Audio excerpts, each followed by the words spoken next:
Gostaria de chamar agora a professora e doutora Érica Bevilacqua Rangel, do Instituto Israelita de Ensino e Pesquisa Albert Einstein, com a palestra de tratamento regenerativo.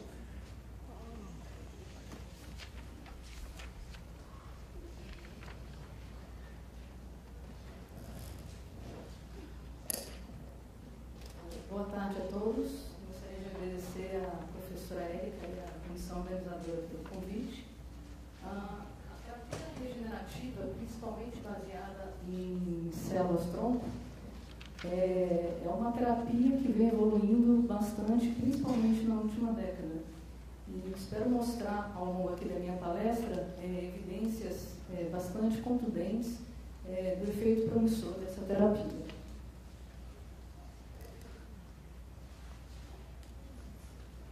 Bom, quando a gente fala em terapia celular,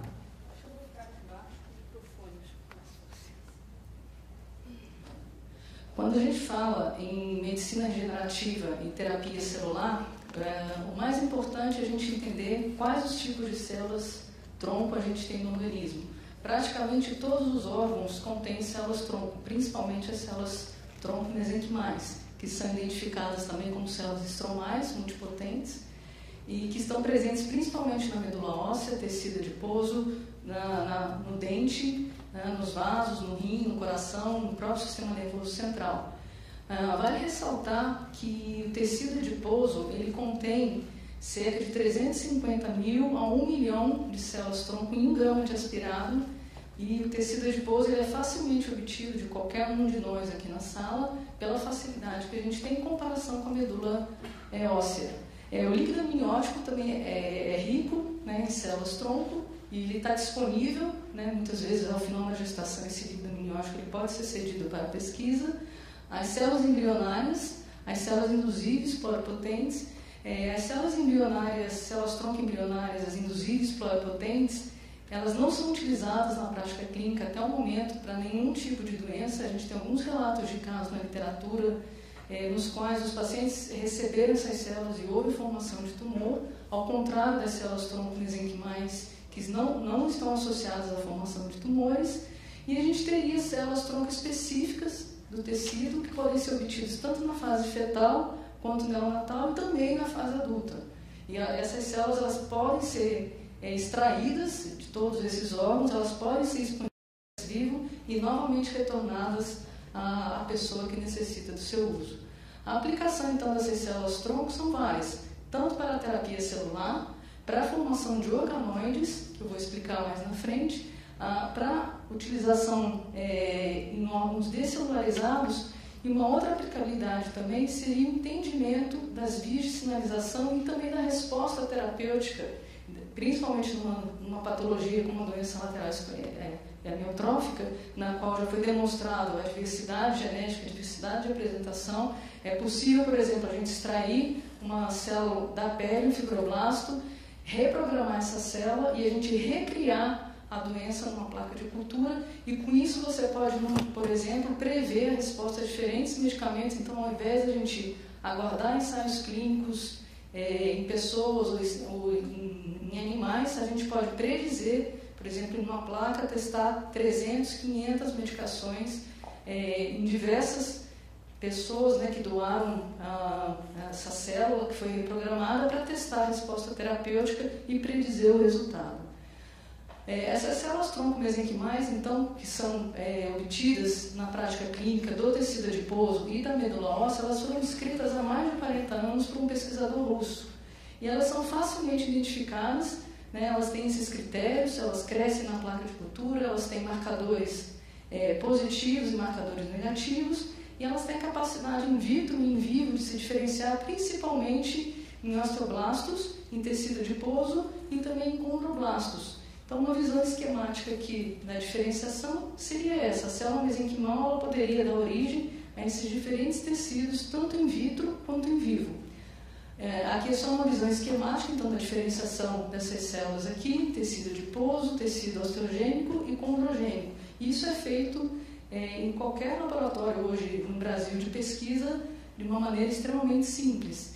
E essas células elas funcionam principalmente de modo parácrino, ou seja, o que a célula está produzindo, ela facilita a regeneração do tecido. Então, por exemplo, através de fatores já bem conhecidos, fatores de crescimento e citocinas, há uma diminuição da inflamação, uma inibição da apoptose, um efeito antifibrótico e uma facilitação da diferenciação das células daquele tecido em células mais diferenciadas. Então, a terapia celular nesse contexto, ela talvez seja uma terapia promissora, juntamente com as medicações atualmente disponíveis. Então, ela entra nesse contexto não como uma terapia isolada, mas sim como uma terapia adjuvante que poderia facilitar ou até aumentar a resposta aos medicamentos atualmente disponíveis.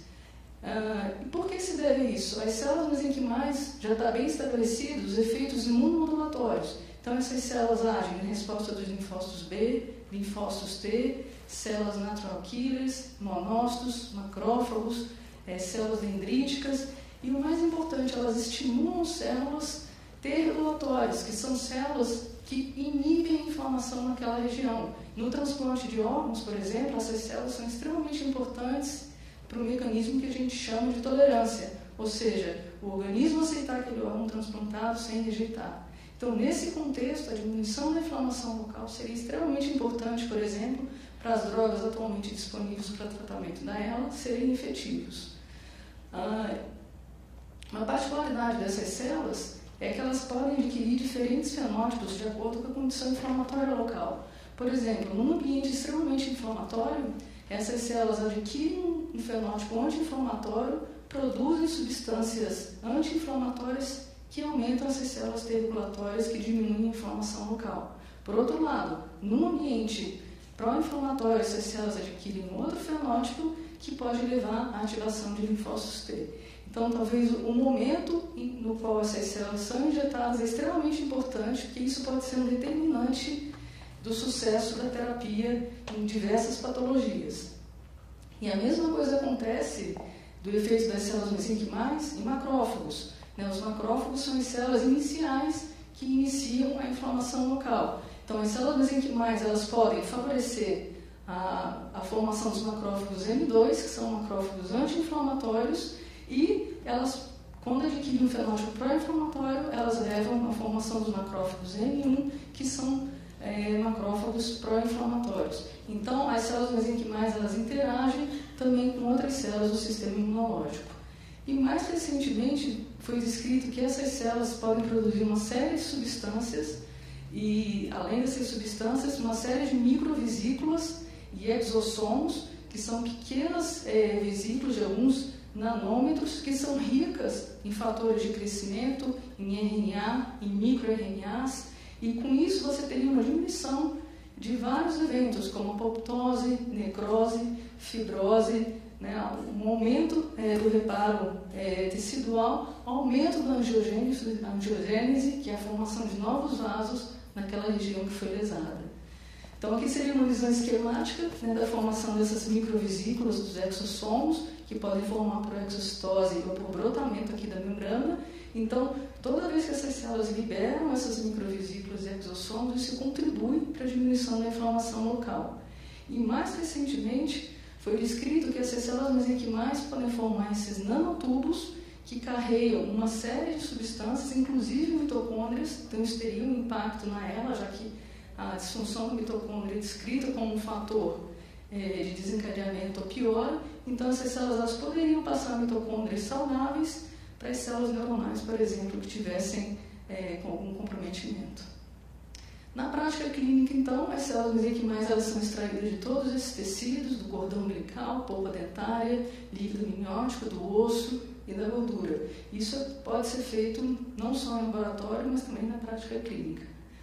E qual que é a eficácia dessas células? Então, a gente depende de uma série de fatores que a gente precisa analisar quando a gente desenha um estudo. Então, principalmente, o isolamento dessas células, de qual tecido, a viabilidade dessas células, o local que a gente vai injetar essas células, elas podem ser injetadas via intravenosa, no local onde a gente tem a lesão, a potência dessas células, o nosso alvo de impacto, qual que é o nosso desfecho, o que a gente quer variar quando a gente está injetando essas células, a severidade da condição. Eu não posso comparar condições clínicas muito leves com condições clínicas muito severas. Então, tudo isso precisa ser levado em conta. O número de infusões dessas células, isso não está muito bem estabelecido na prática clínica para diversas doenças, mas isso requer mais estudos. Só exemplificando aqui a questão da via de administração das células mesenquimais, quando nós injetamos essas células via intravenosa, pela circulação do organismo, é natural que, só exemplificando no rato, essas células elas acabam ficando aprisionadas no pulmão. Então, isso seria um fator que limitaria o efeito benéfico dessas células. Quando eu injeto na via intraarterial, onde tem a lesão, essas células elas são direcionadas para o sítio de lesão. Então, a via de administração é extremamente importante para a gente ter o efeito benéfico dessas células. Alguns estudos dizem que você pode ter um efeito benéfico, mesmo injetando intravenoso, se você administrar conjuntamente um vasodilatador. Então, essas células chegariam no pulmão, você usaria esse vasodilatador, ele facilitaria a saída das células do pulmão para as outras regiões onde tem inflamação. Mas isso na prática clínica não é utilizado. Os efeitos benéficos dessas células já foram testados em vários modelos, né? Como meu background, eu sou nefrologista, eu trouxe aqui só algumas evidências disso, porque elas servem de base para que a gente tenha um conhecimento na ela. Então, existem várias meta-análises mostrando o efeito benéfico dessas células, tanto em modelos agudos quanto em modelos crônicos de insuficiência renal. Então, aqui é só exemplificando. Aqui é um modelo de insuficiência renal crônica. Você tem uma infiltração de macrófagos. Ao administrar as células mesenquimais, existe uma diminuição sustentável em 15 a 30 dias após da infiltração desses macrófagos. Aqui mostrando também a injeção das células mesenquimais, no mesmo modelo de insuficiência renal crônica. Aqui existe um infiltrado inflamatório importante, uma fibrose importante. Quando a gente administra as células mesenquimais, praticamente existe reversão dessa alteração. Então, isso é extremamente importante e serviu de base para vários estudos clínicos posteriormente.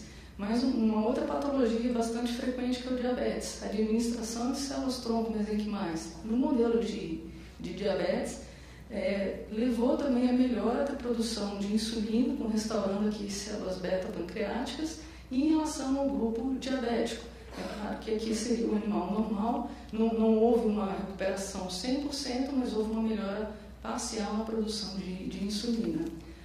A administração das células mesenquimais também no modelo de hipertensão contribuiu para a diminuição da pressão arterial e diminuiu também a fibrose, tanto no córtex quanto na medula renal. E houve também um aumento da densidade capilar, o que é extremamente importante para ajudar na diminuição da inflamação local. No modelo de transplante, a situação do transplante é uma situação que se assemelha, em certa parte, ao desenvolvimento da ELA pela questão da inflamação, pela ativação do sistema imunológico, estresse oxidativo. Foi mostrado também que os animais que receberam célula mesenquimal apresentaram um aumento da sobrevida do enxerto renal, mostrando que essas células teriam um efeito benéfico também nessa situação. Mas é claro que a gente tem que ponderar os efeitos benéficos dessas células. Como eu disse anteriormente, essas células têm capacidade de se diferenciar em células adipogênicas, osteogênicas e condroblastos. Aqui a injeção de células no modelo de insuficiência renal também mostrou que essas células podem ter uma má diferenciação, nesse caso aqui, em tecido adiposo. É claro que isso não teve repercussão nesse modelo, mas é uma situação, é uma condição que pode acontecer e a gente sempre precisa pesar o risco e benefício da administração dessas células. E nos seres humanos, como que anda a investigação, o desenvolvimento de ensaios clínicos com essas células? Antes de qualquer ensaio clínico iniciarmos, a gente precisa ter o que a gente chama de sala limpa. A sala limpa, ela funciona no Brasil, regulamentada pela Anvisa, e nos Estados Unidos pelo FDA.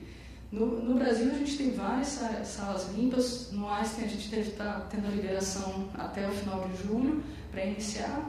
E nessa sala limpa, as células são todas documentadas, existe uma série de normas e padrões que a gente precisa seguir. As células são identificadas aqui dentro da incubadora e esse aqui é o aspecto das células.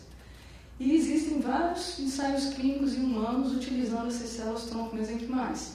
Se vocês observarem, as doenças neurológicas ocupam aqui o terceiro lugar em ensaios clínicos. A gente tem mais de 300 ensaios clínicos, é claro que a maioria é em fase 1 ou 2. Fase 1 e 2 é eficácia e segurança. A gente não tem ainda estudos multicêntricos envolvendo os pacientes para as patologias. E aqui é só mostrando, vou dar uma série de exemplos de ensaios clínicos em seres humanos no qual houve melhora do desfecho analisado. Aqui seria no caso de pacientes com infarto, aqui seria a área de fibrose. Após a injeção da célula tronco mesenquimal, observem vocês que houve uma diminuição da fibrose nos segmentos que foram injetados com células tronco mesenquimais. Isso é bastante promissor nos Estados Unidos. Já os ensaios clínicos para doenças cardiológicas já são estudos fase 3, fase 4, multicêntricos, e a perspectiva é que realmente entre como uma opção terapêutica para as pessoas que tiveram um evento isquêmico do tipo infarto. Nesse outro trabalho, eles compararam células autólogas, que é a célula da própria pessoa, com um transplante alogeneico, que é uma pessoa doando para outra pessoa a célula mesenquimal. E eles observaram que o desfecho foi extremamente parecido em termos da performance do coração, diminuição de fibrose e aumento da capacidade ventricular. E o impacto disso é tremendo, porque eu poderia ter um banco de células no qual várias pessoas se beneficiariam, uma vez que o desfecho foi parecido nos dois grupos. Essa revisão aqui mostra também o uso das células tronco mesenquimal em pacientes transplantados renais. Eu só vou chamar a atenção para esse trabalho aqui com 100 pacientes, que é o maior trabalho que tem, que foi randomizado, controlado, um trabalho extremamente bem desenhado, que mostrou que o uso de células tronco mesenquimais na ocasião do transplante renal diminuiu tanto a ocorrência de rejeição aguda, quanto a gravidade da rejeição aguda, e diminuiu também a incidência de infecções oportunistas, lançando mão de um importante mecanismo de ação dessas células na prática clínica. E em relação às doenças neurológicas, as células mesenquimais, existem várias evidências de melhora da função aqui dos astrócitos, angiogênese, na mielinização, do aumento de sinapses, o aumento de fatores tróficos produzidos, diminuindo a inflamação local, o aumento da neurogênese, diminuição da apoptose e reduzindo também a infiltração de macrófagos e ativação da micróglia. E também um efeito benéfico na ativação dos linfócitos T.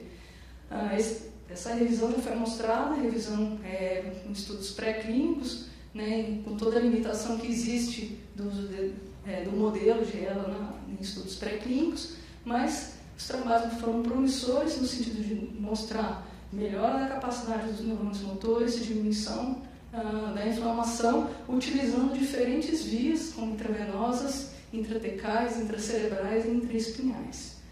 Em seres humanos, né, a gente já tem alguns ensaios clínicos que já terminaram, fase 1, né, administrar as células tronco mesenquimais na medula óssea por diferentes vias também, e mostrando que não houve nenhuma alteração para os pacientes. Foi seguro e foi eficaz. É claro que isso precisa de mais estudos para a gente chegar a alguma conclusão. Não houve piora, mas nesses estudos iniciais também não houve uma melhora. Os estudos clínicos que estão em andamento são vários, né? Atualmente vários deles, inclusive, estão recrutando ainda pacientes, alguns já foram até terminados em diferentes países, Estados Unidos, China, Irã, Espanha e Israel, principalmente células tronco da medula óssea, mas aqui também tem cordão umbilical e tecido adiposo, e diferentes vias aqui também de administração, intraespinhal, intramuscular e intravenosa. E só para finalizar, os estudos com células tronco neuronais, específicas, então, do sistema nervoso central, mostraram inicialmente, foram aprovados em 2009 pelo FDA, o estudo dessas células mostrou que houve segurança e tolerabilidade pelos pacientes. Foram testadas vias intramuscular, intraneural e intravascular, e os estudos que a gente tem em seres humanos são praticamente esses 4. o fase 1, 2011, que foi publicado em 2015, no qual o tecido fetal do cérebro foi injetado, né, na coluna aqui dos pacientes, e foram testadas diferentes doses, foram 6 pacientes com segmento de 7 a 18 meses. Então aqui eu mostrando que não houve nenhuma alteração após a injeção dessas células. Aqui eu mostrando que essas células, uma vez injetadas na coluna, elas ficam lá, aqui no camundongo, fazendo o comparativo. E tem um ensaio clínico de 2013, que ele está em andamento, que ele vai testar diferentes quantidades de células neuronais, células-tronco neuronais específicas para o tratamento da ELA. É claro que existem aspectos éticos que precisam ser discutidos para que se avance a pesquisa nesse estudo. Finalizando, então, o desenvolvimento de organoides vai ser extremamente importante, porque vai ser possível, a partir da combinação de diferentes células, a gente reconstruir esses organoides na placa de cultura, e com isso a gente consegue construir pequenos cérebros e com isso testar diferentes medicações, entender vias de sinalização e mais para frente. Não só em termos de cérebro, mas de intestino também, isso já é feito, a gente conseguir recriar a condição da doença in vitro e testar todas essas medicações e respostas terapêuticas. E quem sabe no futuro isso servir de base também para a realização de transplante desses organoides, para que o sucesso da terapia celular combinada a isso realmente seja efetiva. Queria agradecer a atenção e estou à disposição para perguntas. Tá?